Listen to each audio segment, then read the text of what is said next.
evaluar las habilidades sociales del niño, por ejemplo, o las habilidades comunicativas, es más difícil, ¿no? Entonces ahí se requiere mucho trabajo cualitativo. Eval Participativa, el podcast.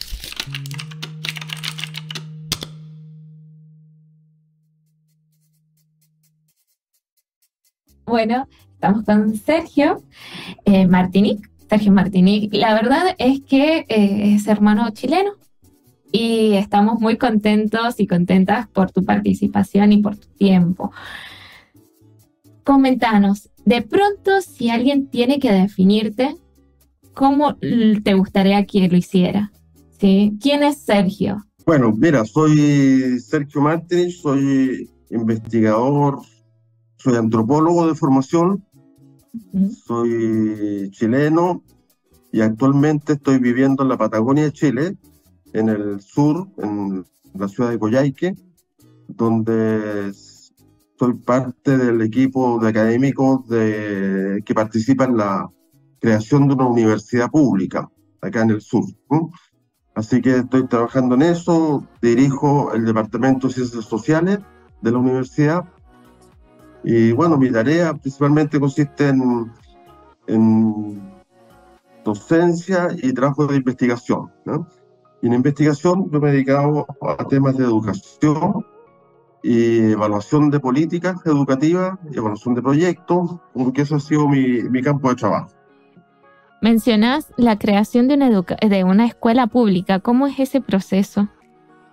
Es una universidad, mira, una universidad, esta región que es la región de Aysén,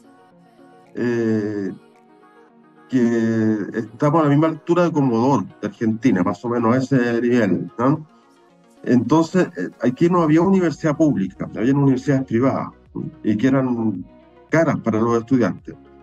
Entonces, hace 7 años se creó esta universidad y vamos ya aumentando el número de alumnos, número de carreras, y entonces ha sido un proceso muy interesante, ¿no? Es difícil porque Chile es un país muy descentralizado, y entonces las compras, los académicos, todo en general son concursos que tienen que tomar en cuenta normas que están pensadas para el centro, ¿no?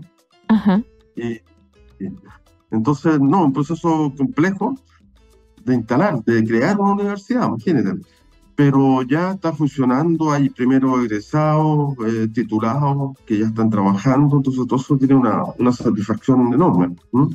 Tenemos que mencionar que vos fuiste decano en algún momento de tu proyecto. Fuiste decano en algún momento. Sí.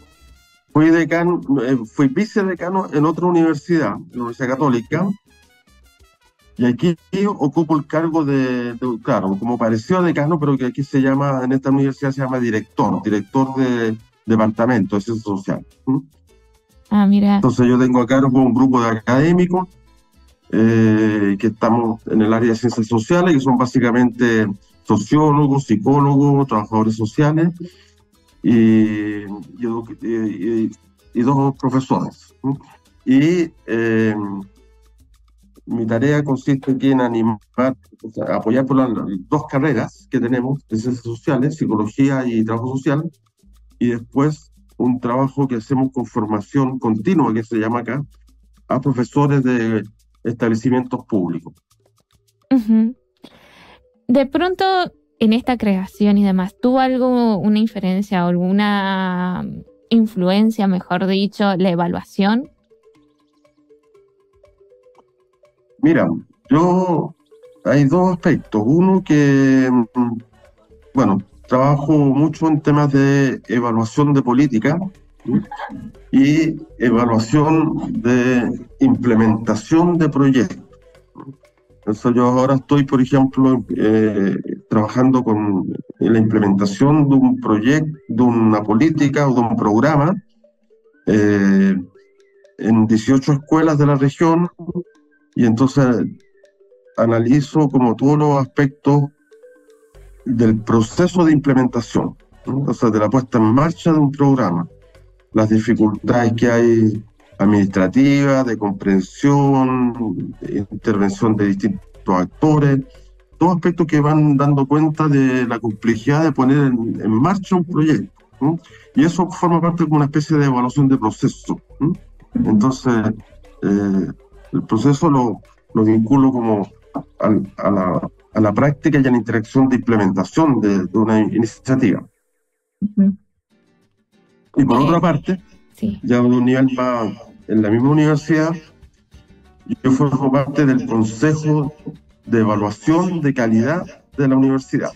Ajá. Entonces, ahí estamos a cargo de todo lo que implica las actividades evaluativas que hace la universidad, que Bien. son, por ejemplo, evaluación de académicos, evaluación de proyectos, evaluación de tesis, etc.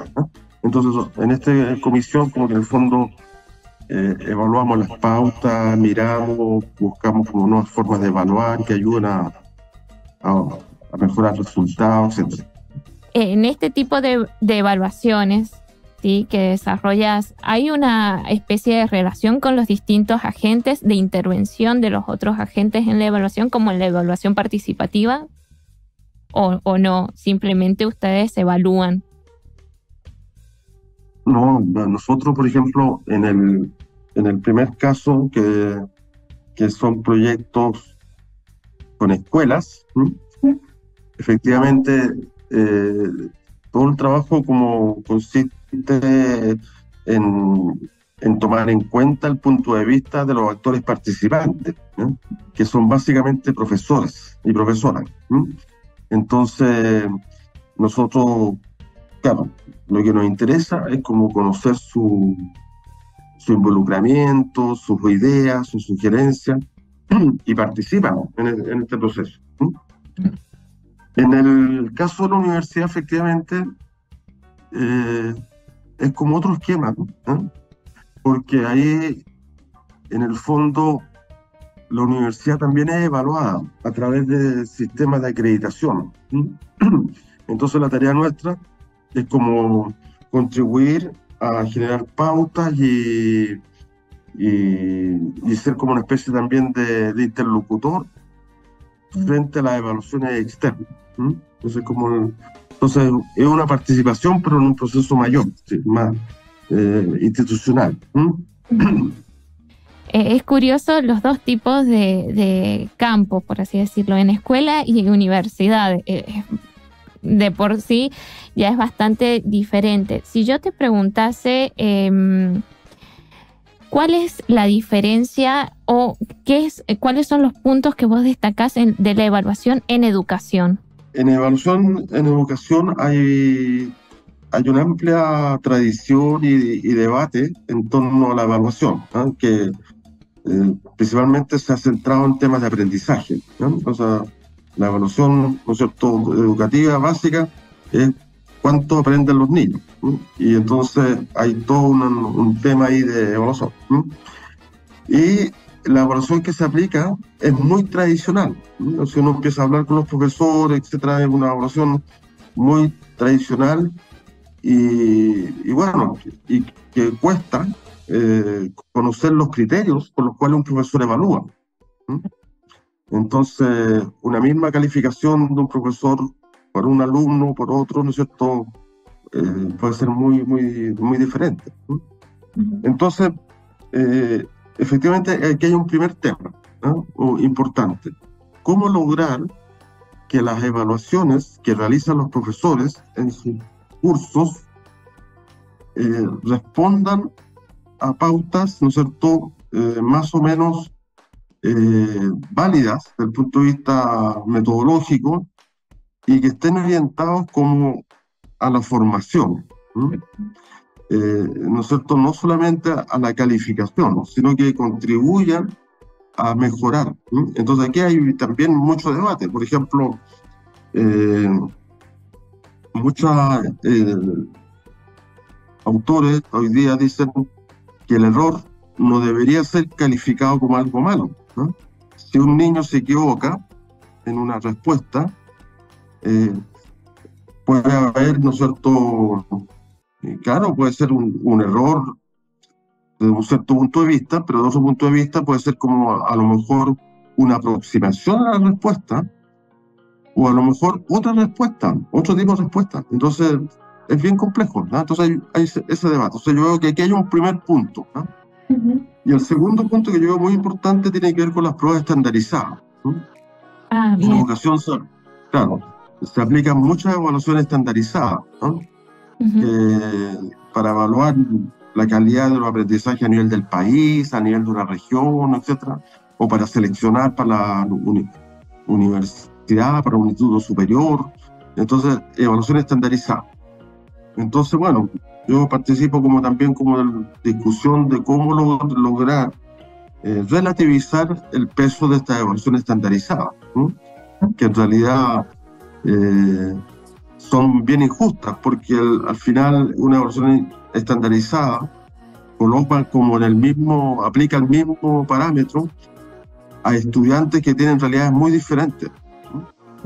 Entonces pasa, por ejemplo, en el caso chileno, en que hay pruebas estandarizadas todos los años para ver los rendimientos en la escuela secundaria, por ejemplo.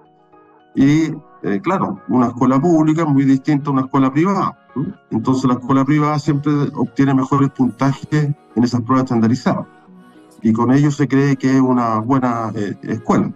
Pero claro, se aplican pautas que los estudiantes de la escuela pública no conocen o no han estudiado la misma materia, el mismo currículum, etc. Entonces ese es otro debate muy importante sobre el tema de las pruebas estandarizadas. Mira, de pronto pensando en la evaluación en general, no tanto, o más allá, mejor dicho, de la educativa, ¿cuál es el lugar que ves para los acercamientos de tipo cualitativo? No, muy importante. Yo creo que lo cualitativo es clave. En el fondo yo hago siempre como una distinción. Lo cualitativo me ayuda a definir la cualidad de algo, ¿no? Y después puedo medir. Si no conozco la cualidad, no puedo medir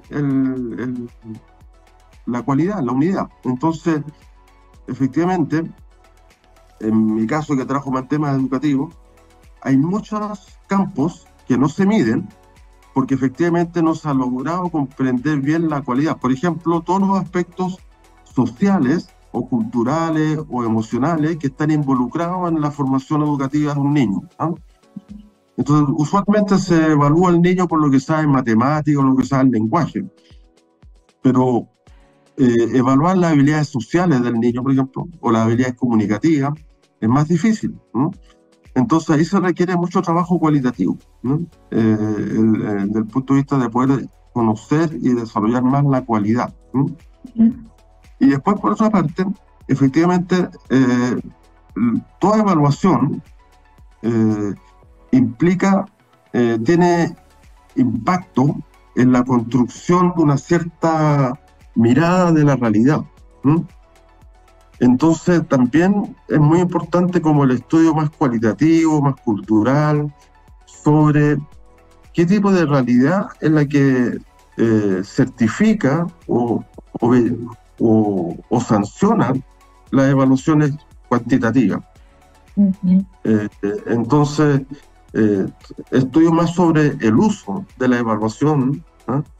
O las interpretaciones que tienen los datos evaluativos, que también requieren más bien un tratamiento cualitativo y de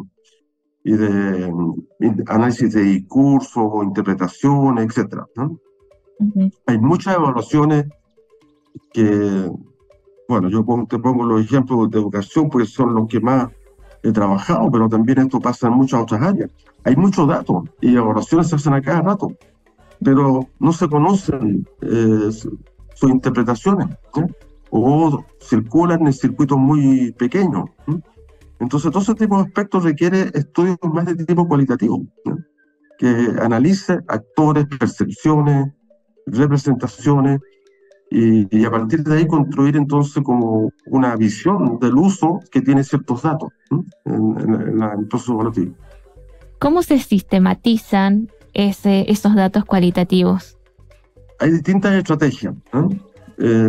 Primero yo creo tiene que haber un registro, puede ser visual, o oral o escrito, de lo que se está hablando, intercambiando. Entonces tenemos que tener registros de conversaciones, de entrevistas, de artículos, cartas, mucho material. A partir de ahí, después uno puede generar, ¿no es cierto?, un proceso metodológico de análisis que implica crear categorías de clasificación de la información, creamos ciertas categorías, ¿no es cierto?, y ahí vamos ordenando la información, y después definir algunos ejes de interpretación de los datos, y que implica, ¿no es cierto?, relacionar esas categorías con ciertos ejes temáticos transversales. Todo esto es método. Incluso hoy día ya también hay ciertos programas, hay software que ayudan, ¿no es cierto?, el Atlas-T, el NVIDIA, que nos ayudan a procesar mucha información. Así que yo he trabajado, por ejemplo, en procesos que son bien participativos, de opiniones, de, no sé, 300 grupos, y trabajar con las actas que realizan esos grupos, y todo lo hemos procesado a través de NVIDIA, por ejemplo, y con categorías, y salen cosas bien interesantes. Entonces es posible recoger muchas ideas y procesarlas con cierta metodología y tener una visión de conjunto de 12 ideas sin necesidad de hacer un cuestionario con alternativas, sino que recogiendo como los discursos y las palabras de la misma gente. Es muy clave lo que decís, primero porque cuando iniciamos a hablar hacías una crítica de las evaluaciones estandarizadas. Y ahora mencionabas que hay muchos datos y demás en cuanto a la metodología cualitativa. Justamente, ¿cómo ves el tema del reconocimiento y legitimidad de los acercamientos cualitativos de parte de funcionarios políticos y demás que deben evaluar programas y políticas?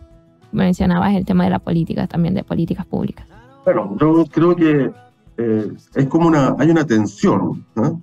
Porque en general las políticas o las evaluaciones más grandes, ¿no es cierto?, que son contratadas o se hacen en el marco de licitaciones públicas y que requieren evaluar muchos casos, como que sienten que la validez del dato es cuantitativo, ¿no? O sea, le interesan cifras, ¿no es cierto?, cuánto, tanto, qué porcentaje, qué impacto tiene esto otro.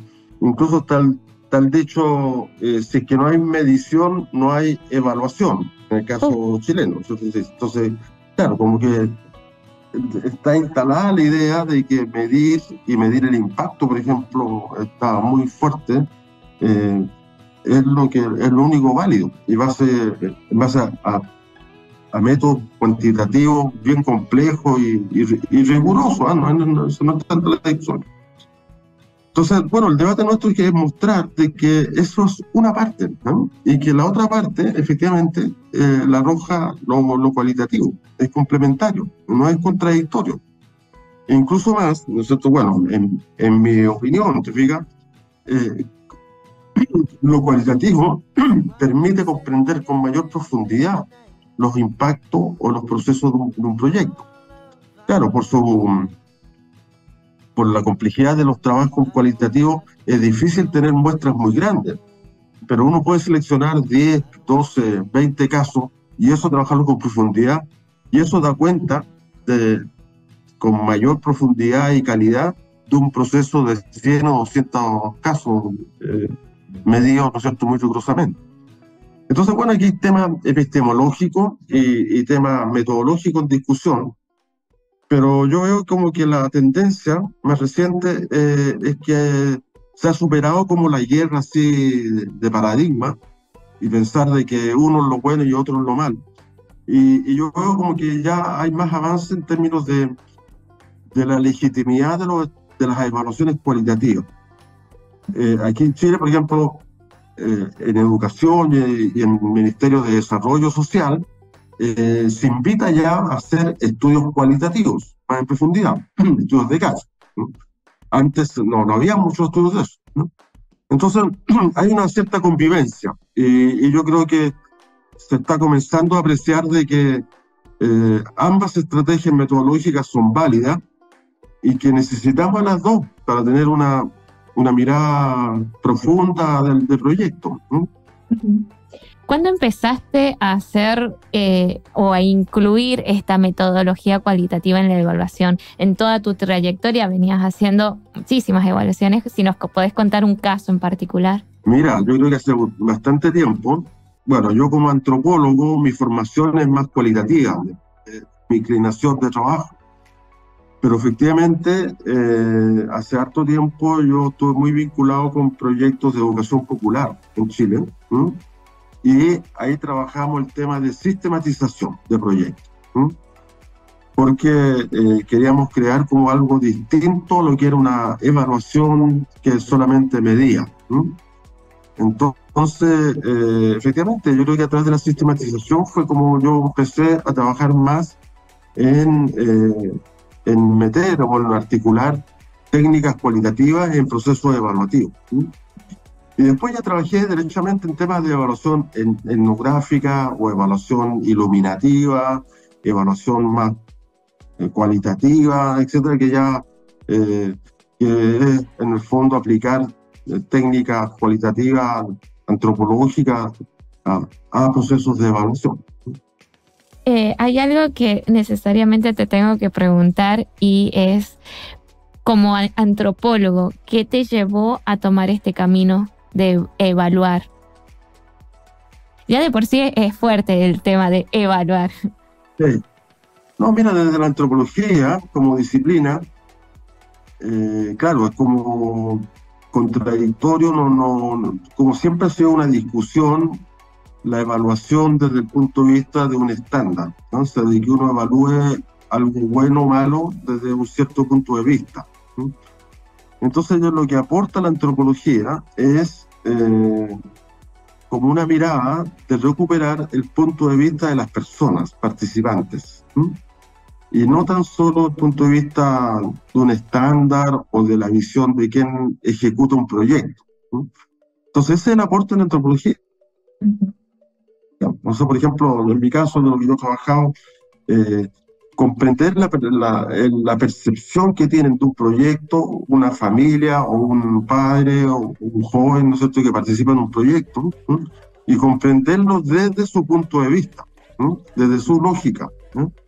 Y muchas veces esa lógica es muy distinta a la lógica del quien promueve o quien ejecuta un proyecto, ¿no? Por ejemplo, yo me acuerdo de un proyecto que era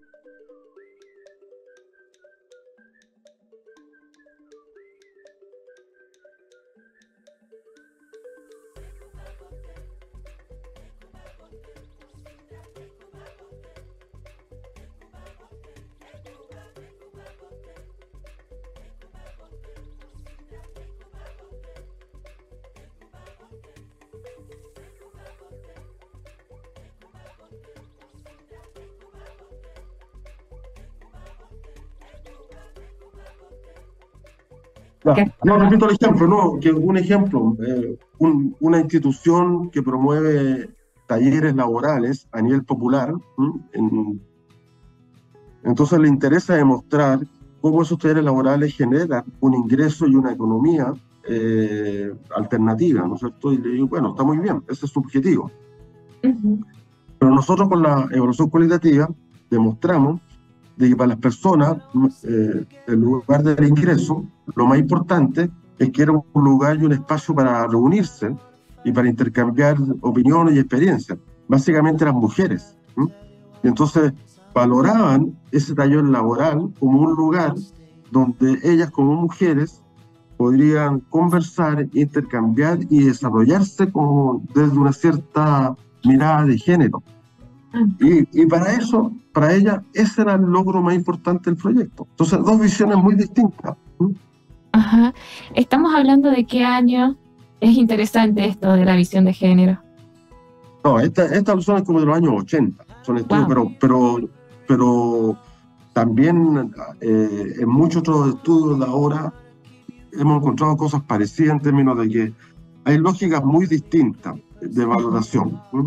En general, por ejemplo, los proyectos que yo he estado participando, que son trabajos con sectores campesinos Ajá. o urbanos populares, eh, las personas valoran los proyectos como un espacio de integración social, ¿m? No solamente por el fin del proyecto en sí mismo, sino que muchas veces es casi el único medio que tienen de conectarse con alguna institución social. ¿M? Entonces se valora mucho. Y esas dimensiones se miran desde el punto de vista cualitativo. ¿M? Es clave lo que decís. Necesitamos justamente también recalcar que vos has sido coordinador de RELAC, ¿sí? Hacedor de estándares de evaluación y demás. ¿Cómo necesariamente te tenemos que preguntar de cómo visualizas el campo de la evaluación en América Latina en este último tiempo? Bueno, se ha desarrollado fuertemente. Yo creo que las políticas sociales en general, todas hoy día tienen evaluaciones de muy alto estándar, de muy buena calidad. En todos los países existen unidades de alto nivel que evalúan. Entonces yo creo que en América Latina, si uno mira, no sé, 10, 15 años atrás, o sea, que es poco tiempo, pero lo que se ha avanzado en términos de evaluaciones es impresionante. O sea, no hay política ni programa que no es evaluado. Pero hay problemas que se mantienen. O sea, que yo creo que hay poco uso de las evaluaciones desde el punto de vista de sus resultados, ¿no es cierto?, conclusiones, interpretaciones. En general muchas evaluaciones son muy buenas, pero no se conocen. Quedan guardadas en un escritorio. Y también predomina una evaluación más bien cuantitativa, lo cual, como hemos hablado, es interesante, importante, pero es una mirada, y generalmente una mirada muy general, y falta una mirada más profunda de procesos importantes. Entonces yo creo que estamos como en ese proceso de madurez, ¿no?, de las evaluaciones, y se ha desarrollado la América Latina un muy buen nivel, ¿no? Ha aumentado la cantidad y la calidad. Y si bien ha aumentado la calidad y la cantidad, ¿vos pensás de pronto que hay una, no quiero decir falla, pero falta la comunicación de resultados? ¿O qué es lo que estaría faltando, valga la redundancia, para que esos resultados sean visibles y que no queden escondidos en un cajón? Claro, mira, en general las evaluaciones, sobre todo las de organismos públicos, tienden a mirar aspectos muy amplios, ¿no?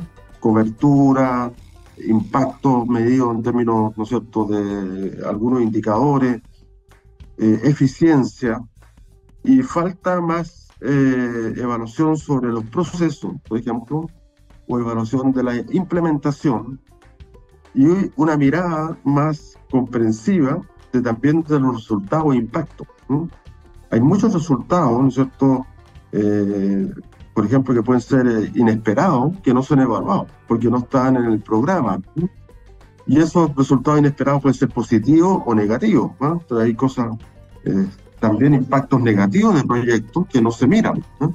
Entonces, creo que falta una mirada más, de integrar más visiones, tanto metodológicas como interpretativas, de evaluaciones por lo menos de los grandes proyectos, ¿no?, que son muy relevantes desde el punto de vista de las políticas sociales. ¿Empezaste vos este camino de evaluación en los 80 o antes?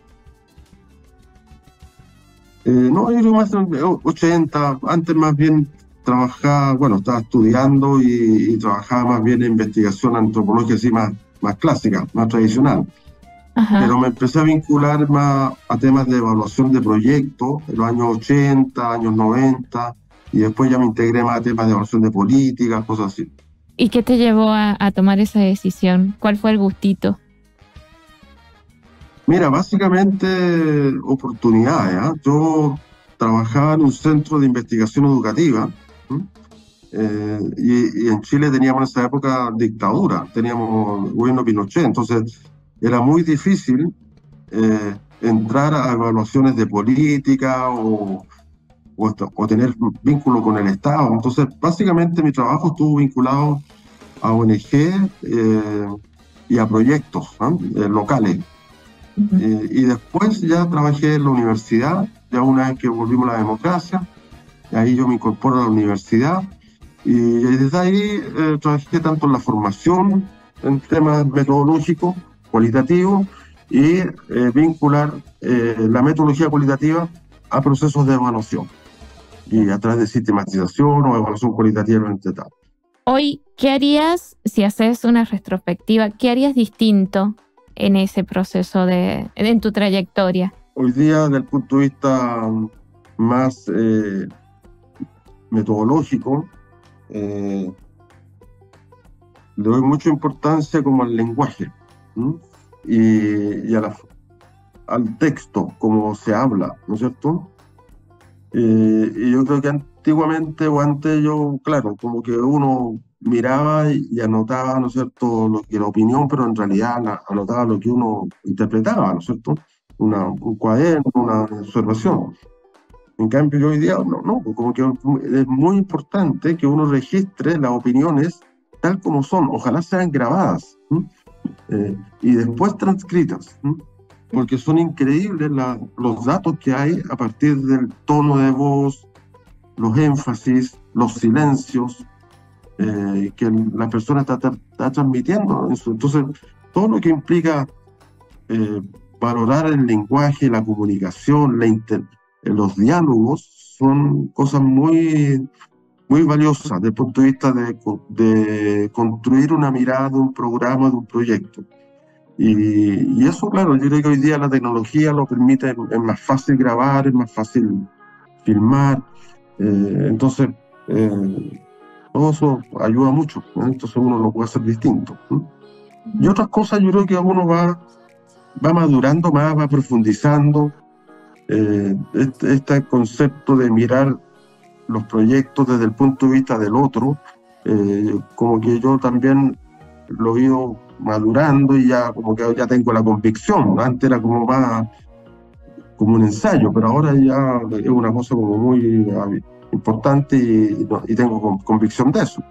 Entonces creo que uno va cambiando bastante y va madurando más. En este proceso de maduración, ¿cómo ves a los evaluadores jovencitos, por así decirlo? ¿Ves que hay una trayectoria o de pronto hay una formación distinta a la que tuviste vos, por ejemplo? Hay gente muy buena, en todos los niveles y en todas las edades y en todos, son como que, si uno dice el campo de la evaluación, yo suelo hacer como una especie de mapa, así, ¿no? O sea, el mapa de la evaluación tiene distintos actores y que están ubicados como en distintos puntos de vista, tanto teóricos como metodológicos, ¿no? Y hay actores o evaluadores que están muy cercanos a proyectos de desarrollo local o proyectos locales, ONG. Otros que están más cercanos a ministerios públicos, a políticas públicas, etc., ¿no? Aparecen como contradictorios, pero son dos cuerpos profesionales muy diferentes. Otro grupo está más vinculado a procesos formativos universitarios o académicos, ¿no? También hay muy buenos evaluadores y sistemas. Y otros vinculados con educación, escuelas, sistema escolar, etc. Entonces, te fijas, yo creo que en realidad el campo evaluativo tenemos que mirarlo como un campo profesional donde son válidas distintas posiciones, distintas trayectorias y habilidades. Entonces, como que yo no veo que, por ejemplo, cuando uno va a un seminario, un congreso, hay de todo, y ves gente muy buena en todos los niveles y en todas las edades, ¿no? Es bien importante eso, ¿no? Si le tuvieras que dar un consejo o hacer un punteo sobre lo más importante de la evaluación o cómo desarrollarlo, ¿Cuál sería? Mira, yo creo una rigurosidad, pero bien entendida, no formal, sino que la validez de nuestras opiniones, porque en realidad la evaluadora finalmente tiene que interpretar y tiene que dar una opinión, ¿no es cierto?, sobre algo. Y que eso tiene que estar bien fundado y fundado de un modo riguroso, ¿no?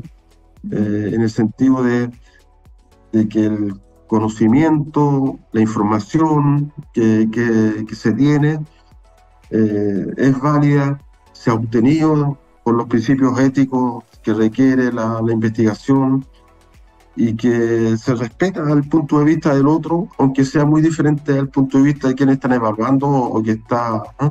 Entonces yo creo que esa rigurosidad de método y ética es el consejo principal, a mi modo de ver, ¿no? Es lo que le da confiabilidad al evaluador, ¿no?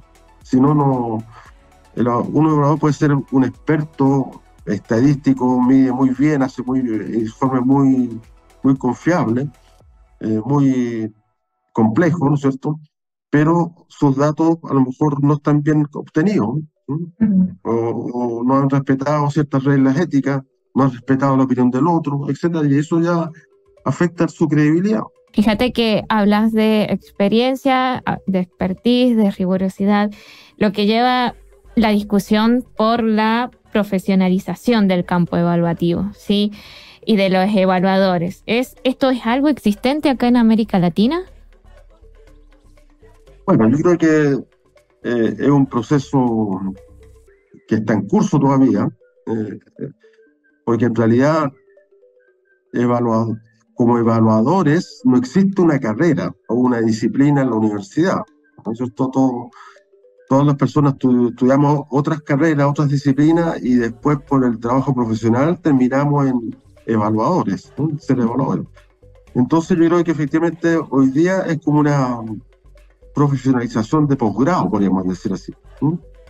Es una especialidad, pero que se adquiere después de una formación previa, ¿no?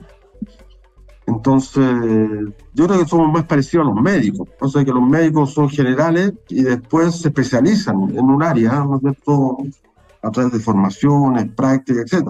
Entonces, yo creo que estamos como en esa etapa. Hay evaluadores muy buenos y muy profesionales, excelentes, pero que nunca estudiaron el tema en la universidad, fueron prácticos, ¿no? Se aprendió en la práctica, ¿no? Y después, entonces, yo creo que está bien, ¿no?